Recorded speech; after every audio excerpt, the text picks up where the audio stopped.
Assalamualaikum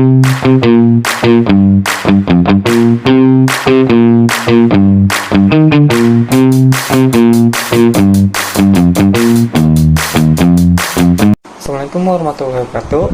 Nama saya Muhammad Aristawan. Saya dari Universitas Primagraha, untuk kelas RA3 semester 5 jurusan manajemen.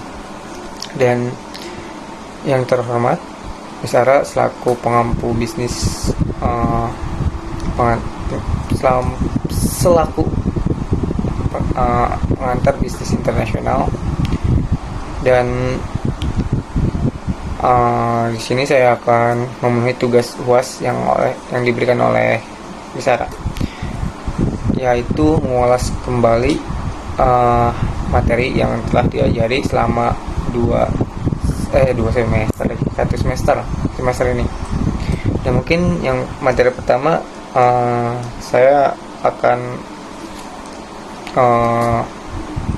membahas tentang strategi bisnis internasional. Nah, bisnis internasional adalah kegiatan perdagangan dan investasi yang dilakukan perusahaan lintas negara untuk mencapai kompetitif dan memperluas pasar. Nah, tujuan strategi bisnis internasional ini yang pertama ada memperluas pasar global, meningkatkan keuntungan perusahaan, memanfaatkan sumber daya dan tenaga kerja internasional, mengurangi ketergantungan pada pasar domestik, dan meningkatkan daya saing global. Nah, faktor pendorong bisnis internasional ini yang pertama ada globalisasi ekonomi, perbedaan budaya antar negara, perbedaan sumber daya alam, kemajuan teknologi dan transportasi.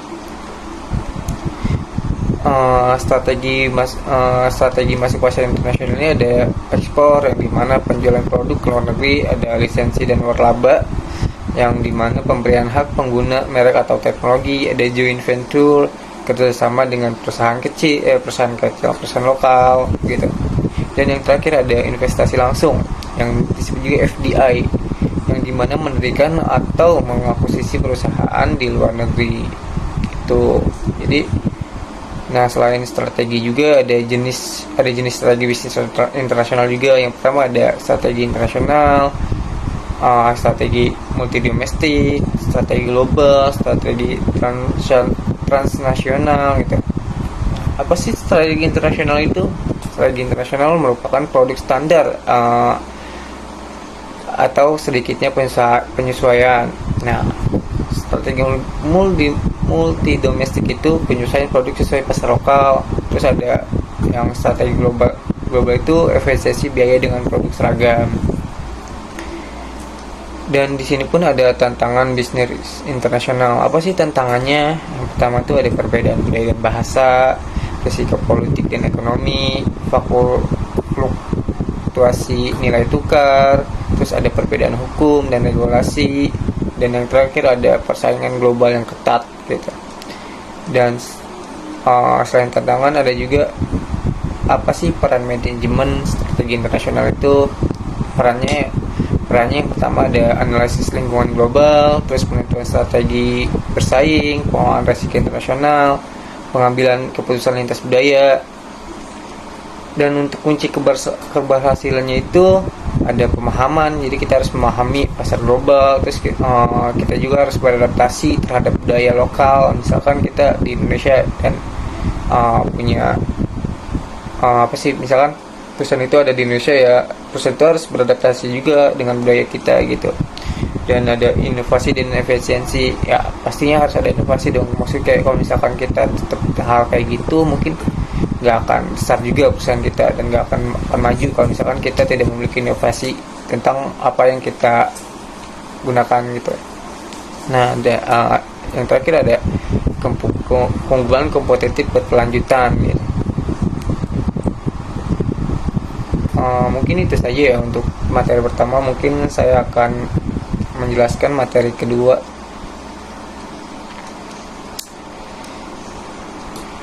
Di sini ada mungkin materi kedua ada teori investasi asing.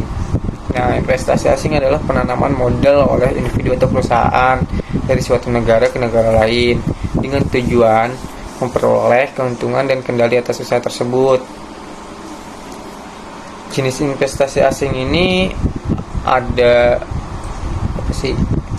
Foreign Direct Investment yang bisa disebut juga FDI, yaitu investor memiliki kontrol manajerial. Terus ada Foreign Portfolio Investment yang disebut juga FPI, investasi tanpa kontrol langsung gitu. Nah, apa sih tujuannya?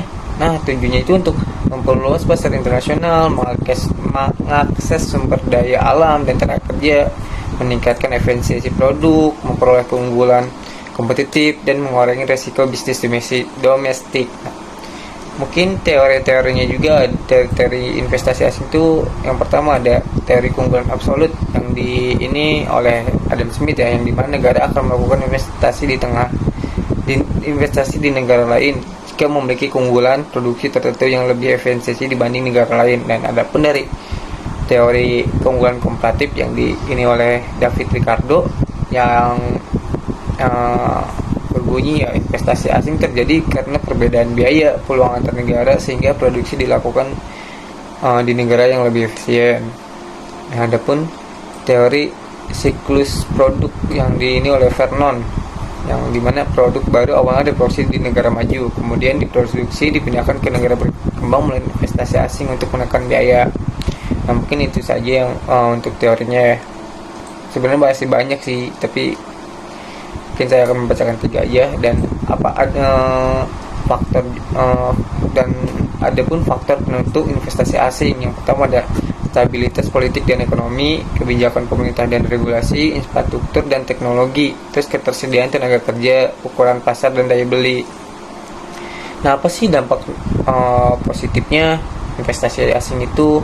Yang pertama ada transfer teknologi dan pengetahuan, terus ada penciptaan lapangan kerja juga, terus peningkatan devisa negara dan pertumbuhan ekonomi. Dan untuk dampak negatifnya ada ketergantungan pada modal asing, dominasi perusahaan multinasional, terus eksploitasi sumber daya, dan yang terakhir mungkin ada resiko lingkungan.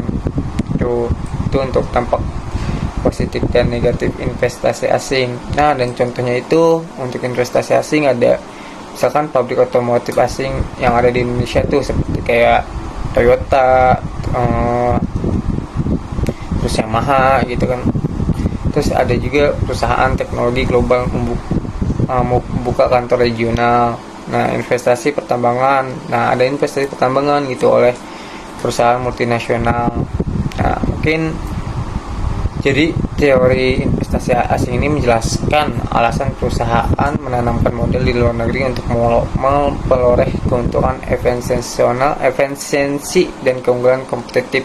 Ya, namanya juga pasti ujung-ujungnya duit kan gitu. Jadi mereka ingin untung gitu. Mungkin itu saja untuk pembahasan dari saya. Kurang lebihnya saya mohon maaf. Wabillahi taufiq wal hidayah. Assalamualaikum warahmatullahi wabarakatuh.